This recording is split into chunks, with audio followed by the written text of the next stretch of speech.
Ciao a tutti e benvenuti nel video review di questa telecamera da esterni OneView 1080p. Questa telecamera l'ho acquistata da Amazon in occasione del Black Friday in grande sconto. Infatti era in sconto da 39,99 a 33,99. E l'ho acquistato essenzialmente perché ho acquistato durante il Black Friday anche l'Amazon Echo Show che era in offerta speciale a 45 euro. E data la compatibilità di questa particolare telecamera con l'Echo Show di quinta generazione, ho pensato di prenderne un paio per tenere sott'occhio il perimetro della casa e il giardino direttamente dall'app di Amazon Alexa e dallo schermo dell'Echo Show.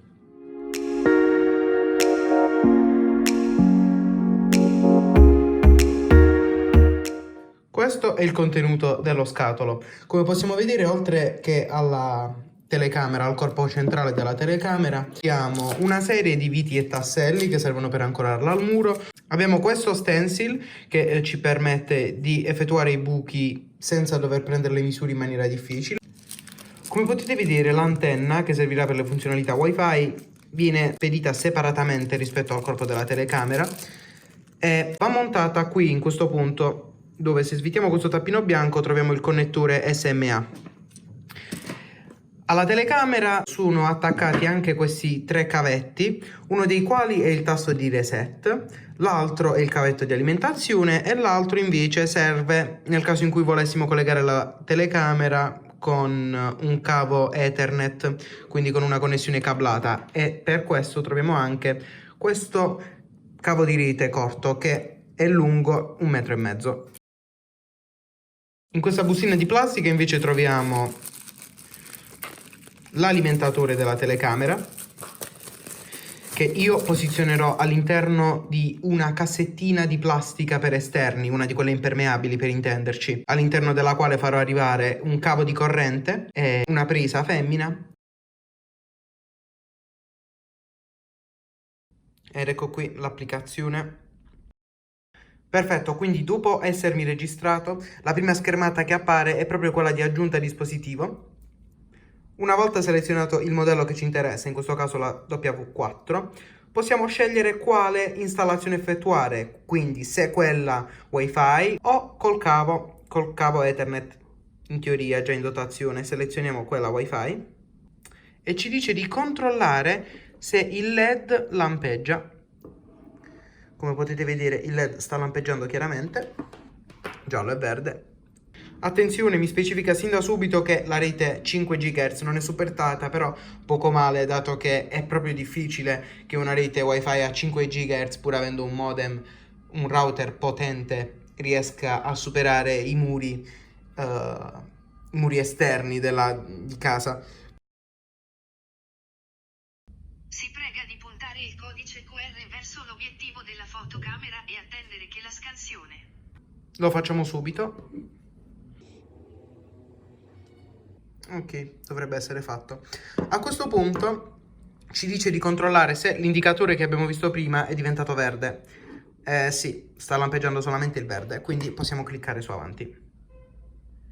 A questo punto non ci resta che aspettare.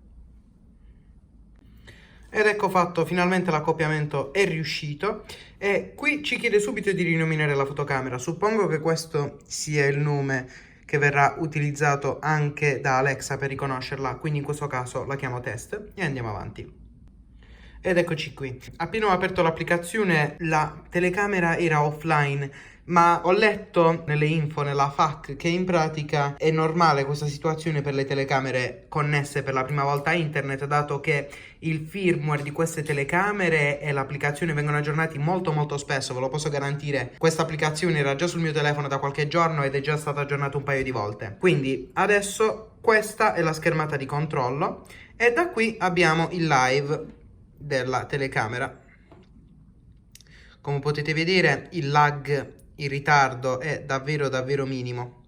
Qui abbiamo il tasto che ci permette di registrare e qui quello per scattare delle istantanee. Come potete vedere anche voi, l'utilizzo di questa applicazione è davvero semplice e lasciatemi dire che è senza dubbio la migliore applicazione per questo tipo di strumenti che io abbia provato fino ad ora, perché è davvero molto curata sia nell'estetica che nelle traduzioni, cosa che molto spesso viene data per scontato, però è davvero fatta bene bene bene. Ora facciamo qualche test outdoor con la telecamera, perché che ci crediate o meno, ho dovuto collegare questa telecamera all'alimentazione e il cavetto che arriva dal trasformatore è lungo più di 3 metri, quindi in questo caso sarà davvero semplice fare qualche scatto fuori, prima di montarla definitivamente al muro. Come potete vedere, nonostante la scarsa velocità del mio collegamento a internet e le condizioni di luce non facilissime, la qualità dell'immagine è buona, è davvero molto buona, e la telecamera non ha alcun problema a passare da inquadrature molto luminose, con poca esposizione, a inquadrature molto meno luminose in cui è necessaria un'esposizione decisamente maggiore.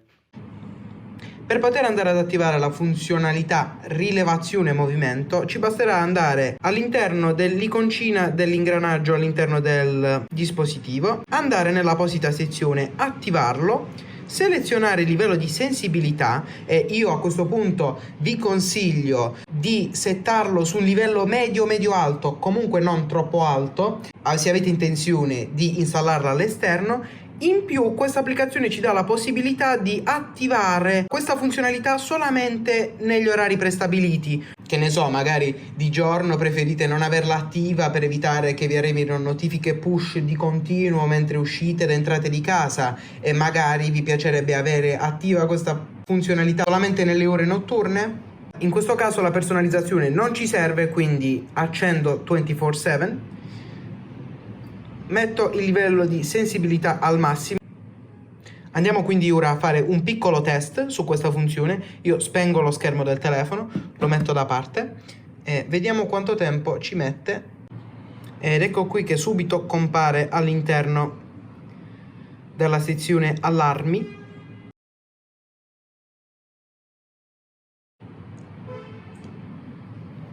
Quindi questa funzionalità, come potete vedere, non dipende assolutamente dall'acquisto dei servizi cloud OneView, ma il filmato, quei pochi secondi all'interno dei quali viene rilevato il movimento, sono inclusi nell'acquisto della telecamera. Parliamo un pochettino di lei. Intanto l'ho scelta perché ha un aspetto davvero robusto. Sicuramente riuscite a vederlo. Da questa angolazione il corpo esterno è fatto interamente di metallo ed è sicuramente rifinito con un qualche tipo di vernice che conferisce questa sorta di finitura opaca. Comunque al tatto vi garantisco che ha davvero un feel molto robusto. Anche questa giuntura che mi permetterà di regolarla una volta installata è davvero solida, e nel complesso devo dire che sono estremamente colpito dalla qualità costruttiva. Non è infatti la prima volta che io compro delle telecamere smart, e questa è senza dubbio quella con la qualità costruttiva migliore fino ad ora, cosa che avevo potuto intuire molto facilmente sin dal primo momento in cui avevo aperto lo scatolo, dalla guaina per esterni che riveste i vari cavi e dal tappino che serve a coprire il tasto di reset della telecamera. Questa telecamera è davvero ben fatta, tant'è che mi sono incuriosito e sono andato sulla pagina del venditore Amazon OneView e penso che proverò anche qualche telecamera da esterno, giusto per andare a completare l'ecosistema. Cosa aggiungere, ragazzi? Devo dire che nel complesso mi ha convinto, vale sicuramente i soldi richiesti per l'acquisto.